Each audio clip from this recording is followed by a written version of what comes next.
Hello बच्चों, स्वागत है आपका अपनी classes exam study with you में।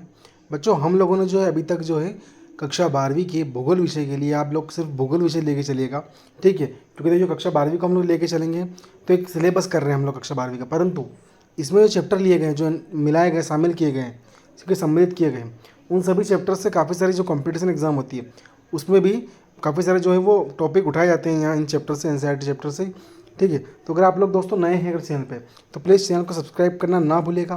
साथ ही साथ अपने जितने भी फ्रेंड्स हैं उन सभी को रिकमेंड जरूर कीजिएगा। और अगर आपको इसके पहले के 9 चैप्टर पढ़ने हो तो प्लीज़ आप लोग जाकर जो है वो चैनल में जो आप ज्वाइन होंगे, चैनल में इन होंगे, वैसे आपको जो है प्ले लिस्ट में सारी जो है क्लास मिल जाएगी इसकी, चैप्टर 1 से लेकर चैप्टर 10 तक, ठीक है। आज हम लोग चैप्टर 10 पढ़ रहे हैं आप लोगों का, जिसका नाम क्या है, परिवहन तथा संचार, ठीक है। अब देखिए इसका पहला क्वेश्चन हमारा क्या होने वाला आज का, कि परिवहन किन क्रियाकलापों को अभिव्यक्त करता है। देखिए परिवहन द्वारा हम लोग क्या है, विभिन्न प्रकार के हम बोल सकते हैं कि यार मानव आर्थिक व्यवस्थाओं को विकसित करने के लिए जिन जिन क्रियाकलापों की आवश्यकता पड़ती है उन सभी में क्या आता है, परिवहन आता है, चाहे वो कोई सा भी परिवहन, ठीक है। क्या बोल रहा है वो, कि परिवहन आर्थिक क्रियाकलापों के तृतीय वर्ग में सेवाओं के अंतर्गत आते हैं। भैया हाँ सही बात है, हमको परिवहन जो होते हैं, ठीक है, जो साधन होते हैं यातायात के, हम इसको बोल सकते हैं कि जो ऐसे साधन होते हैं परिवहन द्वारा, कि परिवहन के वो साधन होते हैं जो एक स्थान से दूसरे स्थान तक किसी भी वस्तु विशेष या कोई भी चीज़ हो गई मान लो, ठीक है, उन सभी को लाने ले जाने में क्या करते हैं, व्यक्तियों को सुविधा प्रदान करते हैं, सेवाएं प्रदान करते हैं।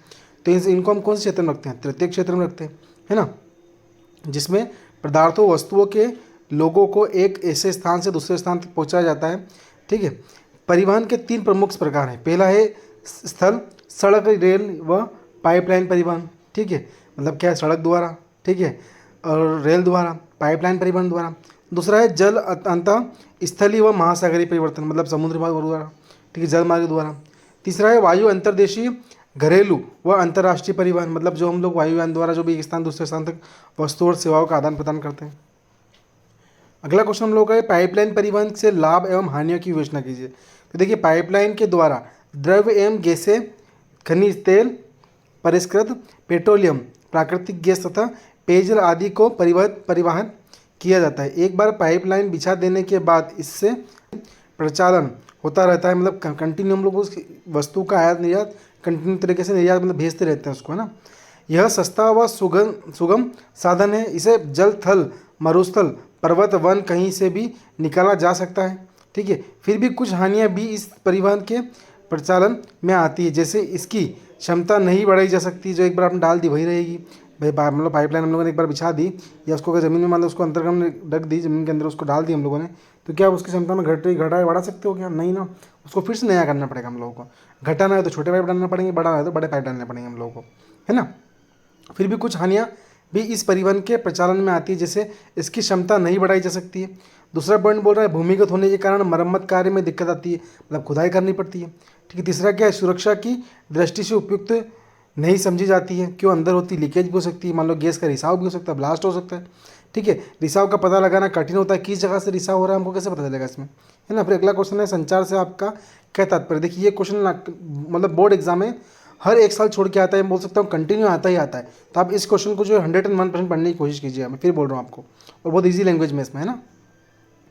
संचार से आपका तात्पर्य क्या है, विचार और दर्शन तथा संदेशों को एक स्थान से दूसरे स्थान तक पहुंचाने के लिए जिन माध्यमों व संसाधनों का उपयोग किया जाता है वे संचार के साधन होते हैं, ठीक है। जितने भी मान लो इलेक्ट्रॉनिक मीडिया साधन है वैसे भी क्या है, संचार के साधन है, मतलब संदेशों को एक स्थान दूसरे स्थान तक हम लोग पहुँचा रहे हैं, अर्थात संदेशों को पहुँचाना संचार है। क्या है, संदेश को एक स्थान से दूसरे स्थान तक पहुँचाना क्या कहलाता है, संचार कहलाता है, ठीक है। सीधी सी बात हम लोग को शॉर्ट में उसको। अगला क्वेश्चन क्या है हम लोगों का, क्वेश्चन नंबर 4, कि भारत में वायु परिवहन के क्षेत्र में एयर इंडिया तथा इंडियन के योगदान की विवेचना कीजिए। भारत में वायु परिवहन की शुरुआत 1911 ई में हुई थी। कब हुई थी वायु परिवहन की शुरुआत, 1911 ई में हुई थी।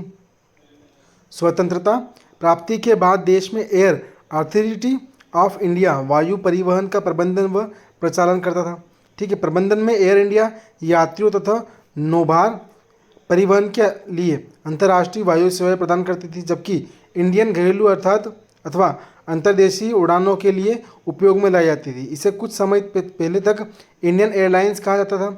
वर्ष 2005 में एयर इंडिया ने 1.22 करोड़ यात्रियों तथा 4.8 टन नौभार का वहन किया, जबकि इंडियन ने घरेलू प्रचालन के द्वारा 24.3 मिलियन यात्रियों तथा 20 लाख टन नौभार को अपने गंतव्य तक पहुंचाया था। मतलब जिस स्थान पर उनको पहुंचाना था उस स्थान तक उन लोगों ने पहुंचाया था।